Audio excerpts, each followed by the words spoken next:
Yo, I'm never eating McDonald's again. Yes.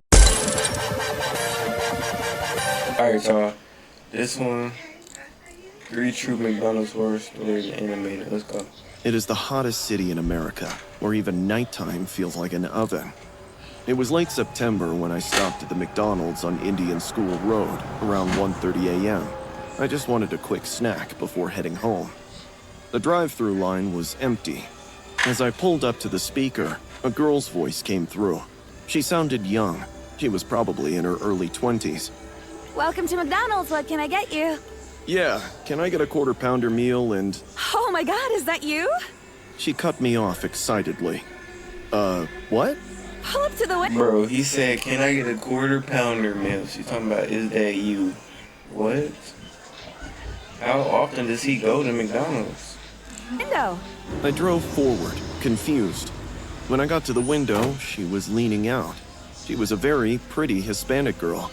She flashed me a big, friendly smile, as if we were long-lost friends. But I'd never seen her before in my life. Hi! Oh my god, I can't believe it's really you! I'm sorry, but... Bro, he looked like Ian from Alvin and the Chipmunks. Hold up. Now I gotta pull up a picture, bro. Ian Hawk, bro. Tell me he don't look like Ian. Just with no glasses. Oh, you? I tried to be polite. You're so funny! She laughed, like I had cracked the funniest joke on the planet. You look even better in person. My stomach twisted. This felt wrong. I'm average, balding, and I drive a 15-year-old Camry. He's balding and he drives a 15-year-old Camry.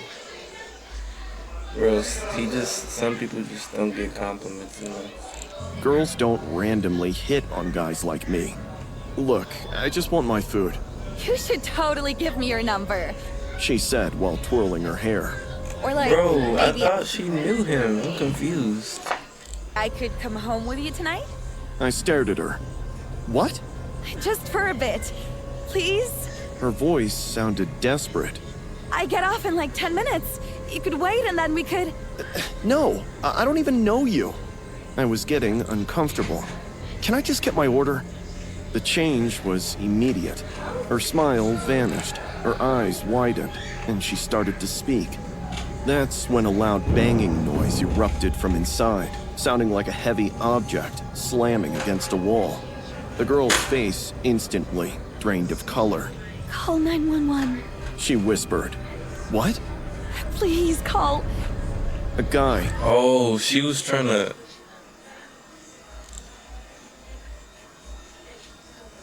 Was she trying to just leave because, like, it was somebody bad in there? Wearing a black ski mask emerged from behind the counter. He seized her hair and forcefully pulled her head back. She let out an ear-piercing scream. Shut the f*** up! He slammed her face into the counter, and the impact...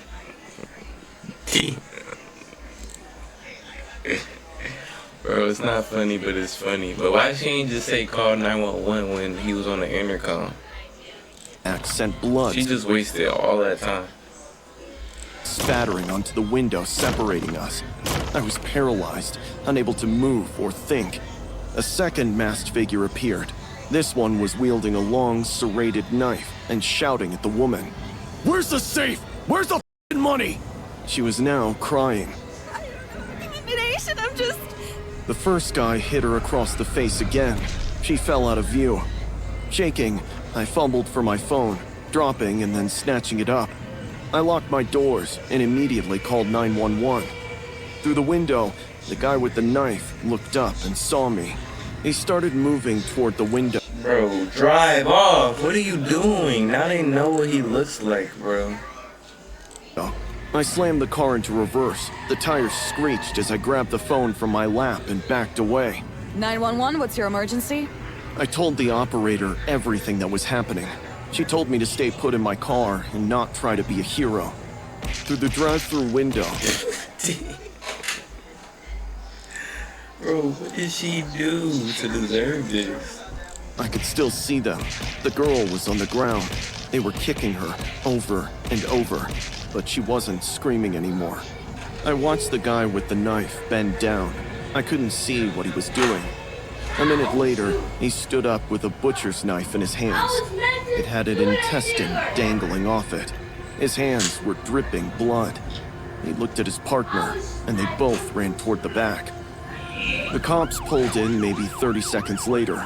Officers jumped out with guns drawn. I got out of my car with my hands up and told them what happened. They went inside and came out 2 minutes later. One cop was on his radio, calling for paramedics. Another was running toward the back parking lot. The robbers had run out the back door, and the girl was dead.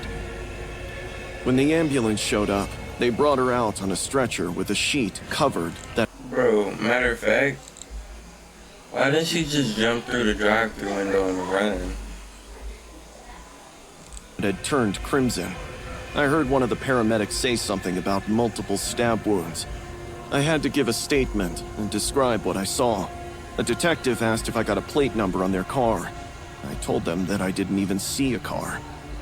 The girl's name was Maria Santos. She was 22 years old and was working night shift to pay for community college.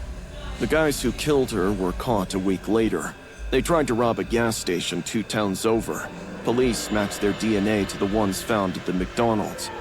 I testified at their trial and had to watch security footage and see Maria's face when that guy grabbed her. The jury convicted both of them. I'm 26 now. It's almost been a year. I still think about Maria every day, about how she was trying to... Oh my gosh, she was 25 and body. ...get me to take her with me and save her, but I misunderstood it as a flirting attempt. My therapist says I couldn't have known, and I did the right thing by calling 911. She says it was natural, and I prioritized saving my own life before hers. It doesn't help with the nightmares or the deep guilt I feel every time. Bro, why are you guilty? She should have said call 911 from the jump, and then she should have jumped through the drive-thru window and made a run for it, but she was wasting all that time trying to flirt. I pass a McDonald's. I attended college in Eugene, Oregon. It's a small campus, nestled between mountains and forests, and is sort of famous for its late-night parties. I was getting back from one of them when I found myself stumbling down Willamette Street at 2 a.m., slightly tipsy and craving McD's fries like I wouldn't make it to tomorrow. Luckily, I found the bright yellow McDonald's sign glowing down the block and headed toward it, doing that drunk walk where you think you're going straight, but you're actually zigzagging. When I got there, the parking lot was completely dead, but all the lights were on inside, and I could see the counter and the menu boards, but couldn't spot anyone at the registers. The door was locked, so I banged as loud as I could. "Hey, y'all open?" I yelled, but no one answered. I kept banging. I pressed my face against the glass and saw movement in the back. "I can see you! Can I get some fries?" I hollered. A tall person came up to the front. When they Nope, I'm turning around, I'm running. What? stepped into the light, I could see the red and yellow striped shirt, big red wig, and white face paint. They were dressed as Ronald McDonald, but it had gone bad. The makeup was all smeared, running down their face, and the wig was crooked, sitting too far back. The worst part was the painted smile, which stretched out super wide across their whole face, looking totally creepy. Hey man? Hey man. Like what? Why are we still here? Why are we... Like, come on, bro.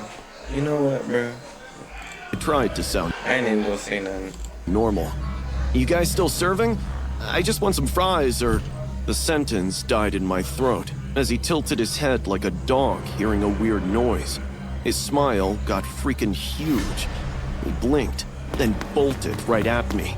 Startled, I tripped backward. What the f-?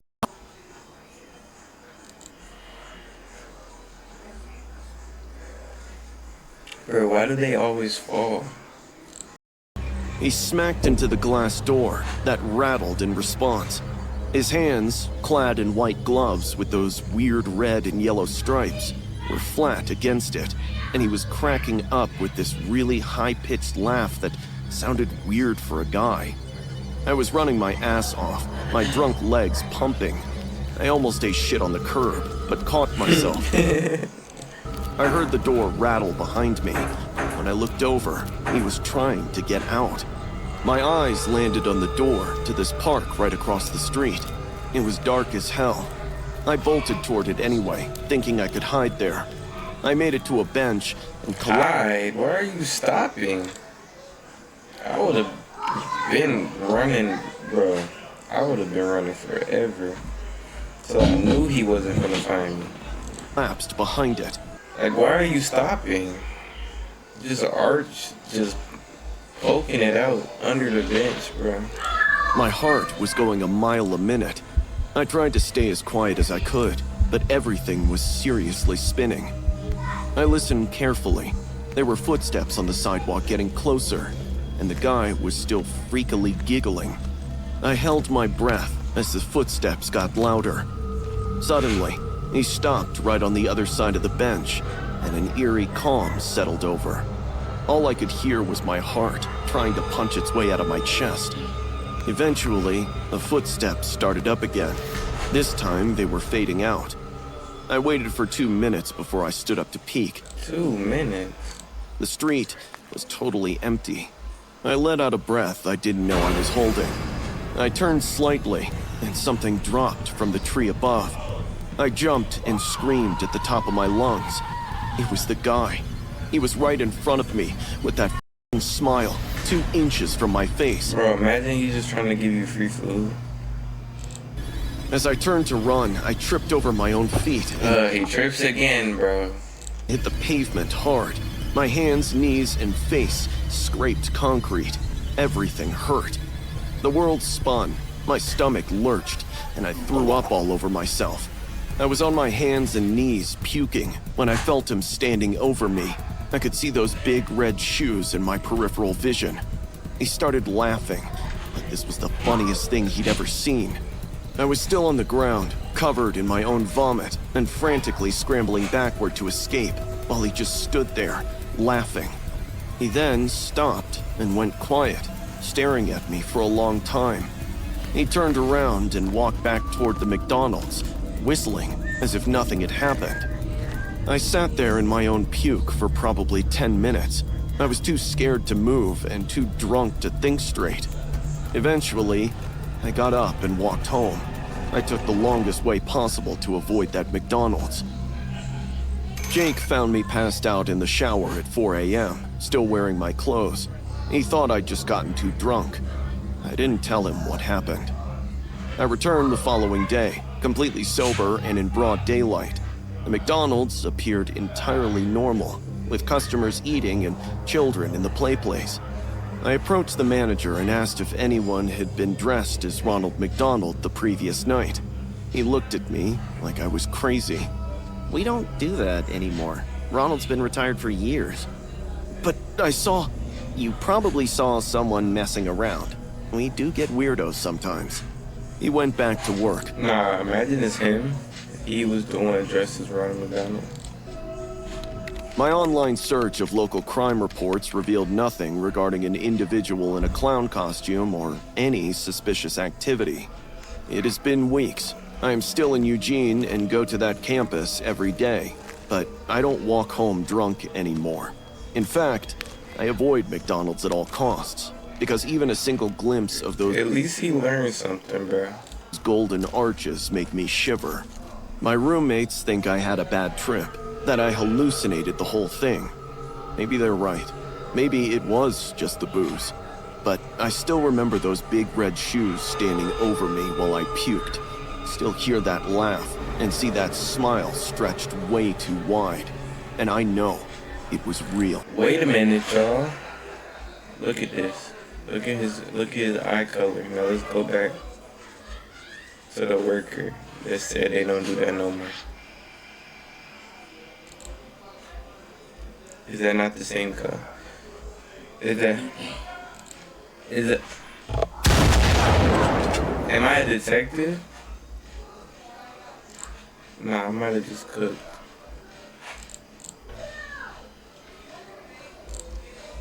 Alright, story number 3. California. It's a small city off Highway 99, where nothing interesting ever happens, which is why what went down at that McDonald's still messes with my head. It was late March. My buddy Samson and I were driving back from Fresno after visiting his sister. Around 11:30 p.m., we got hungry. Samson is the kind of guy who can't go more than 3 hours without eating or he gets cranky. So, when we saw the golden arches of McDonald's glowing off the highway, he made me pull in. The parking lot was empty, except for our car and another beat-up Honda near the dumpsters. The drive-thru was still open, though. I pulled up to the speaker, but couldn't hear a presence. "Hello?" Samson leaned over me. "Anyone there?" We got static as a reply, before running footsteps echoed. A second later, the drive-thru window slid open, and this guy in his mid-30s appeared. He was slightly out of breath and sweating like crazy, even though it was maybe 50 degrees out. His McDonald's uniform was wrinkled. His name tag said he was Derek. Sorry, I was taking out the trash." He panted, wiping his forehead with his sleeve. "What do you want? Please keep it short, I'm about to close." Something felt off. 2 Big Macs, large fries, and a strawberry smoothie," Samson said. Derek nodded and disappeared from the window. I looked at Samson. Dude's in a mood. Yeah, probably hates his job. Samson was scrolling through his phone. Through the window, I could see Derek moving around. He was frantically grabbing bags and throwing food together. My eyes fell on his apron. "Samson," I nudged him. "Look at that guy's apron." Samson glanced up, also noticing the dark red stains splattered over the front, as if someone had thrown ketchup at him. Ugh, probably spilled something. But Derek kept wiping his hands on it, which somehow made it worse. His hands were shaking. He came back to the window and shoved 2 bags at us. "Here, that's everything." He was already closing the window before I could even hand cash to him. I drove off, but something in my gut felt wrong. I kept remembering his face and the way he couldn't wait to get rid of us. 10 minutes down the highway, Samson started digging through the bags. "Yo, where's my Y'all really think that was ketchup, bro? Like, come on. smoothie?" "What?" "My strawberry smoothie, it's not here." He was checking both bags. "Dude forgot." Biggie! Forget your strawberry smoothie and go. Why would you want to go back? He's just big. "Got it." I sighed. "You want me to go back?" "I mean, why not? We paid for it. The least he can do is give us our full order." I took the next exit and looped back. The McDonald's was still lit up when we pulled in, but the drive-thru window was dark now, with the close sign shining in the glass. "Are you serious?" Samson got out of the car and walked up to the front doors. It was locked. "Forget it," I said. "Let's just go." "Nah, that guy's probably still here. His car's right there." Samson pointed at the beat-up Honda. "Come on." He started walking around the building toward the back, and I followed him because I wasn't about to let him go alone. The back of the McDonald's smelled like grease and rotting food. There was an industrial dumpster and a metal door with a dim light above it. Samson was about to knock when my eyes fell on the legs.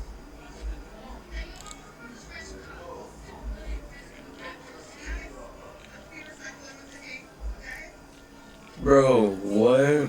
Sticking out of the dumpster. "Samson." I choked with much effort. My heartbeats had picked up, and my breathing got uneven. He turned and followed my eyes. "What the?" We managed to get to it, and I nearly Why are you getting to it? Go to your car and leave. passed out. The legs were bare with raw, shredded muscle, slick with blood, hanging in strips. We could see the jagged white shards of bone piercing through the mess. Samson grabbed the edge of the dumpster and pulled himself up to look inside. He stumbled back a second later, gagging. "Don't look," he said. Niggas just too curious, bro. But I already was. The body was face down, or what was left of a face. It was badly mutilated and hacked apart. The arms were twisted at the wrong angles. The stench hit me, and I tripped backward before I emptied my stomach in the parking lot. Samson was on his phone. His hands were shaking so bad he kept dropping it. When he finally got through to 911, he told them what we found. We waited by my car until we heard sirens. When they showed up, they roped off the whole area and recorded our statements. The detective asked if we'd seen anyone. The employee, I said. Derek, he was here like 20 minutes ago. Gave us our food through the drive-thru. The detective's face changed. What did he look like? I described him and everything else I'd noticed. Those weren't ketchup stains, the detective said quietly. No. They searched the building. Derek was gone. His car was still there, but he'd run. They'd found blood in the kitchen and bloody handprints on the back door. The body in the dumpster was identified as a 23-year-old Marcus Williams who worked the evening shift with Derek. They think Derek killed him during closing, some kind of argument that went bad. Then we panicked when we showed up at the drive-thru. Derek Turner was arrested 3 days later, found hiding at his ex-girlfriend's place 2 towns over, and still had Marcus's blood on his shoes. It's been a year. I still can't drive past a McDonald's without seeing those legs or remembering Derek's face through that window. Samson moved to Oregon 6 months ago. He said Bakersfield had too many bad memories. Can't say I blame him. Sometimes I think about how close we came to just driving away, to forget about that smoothie. And I wonder if Yo, I'm never eating McDonald's again. Marcus would have been found sooner, or if Derek would have gotten away with it. But mostly, I just think about how we ordered burgers from a guy who just murdered his coworker, how he handed us food with hands that still had blood on them, and how I almost didn't notice. That was crazy.